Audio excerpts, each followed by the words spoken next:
El Real Zaragoza se ha ejercitado por la tarde en la Romareda con la gran novedad de Ángelo Enríquez, que estará listo para entrar en la convocatoria del sábado.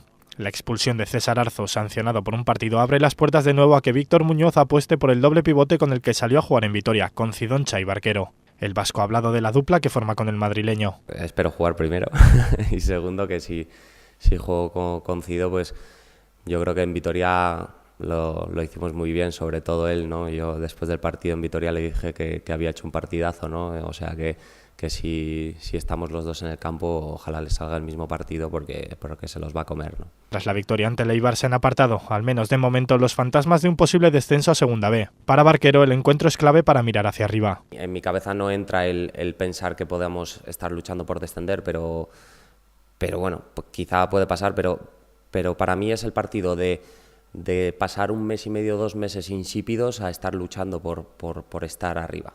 Para mí ese es el partido del sábado, el del Numancia. La baja de Javi Álamo devolverá la titularidad a Víctor Rodríguez. Pocas novedades más o ninguna se esperan en el 11 que se mida el Numancia en Los Pajaritos, un equipo que ya ganó en la ida en la Romareda.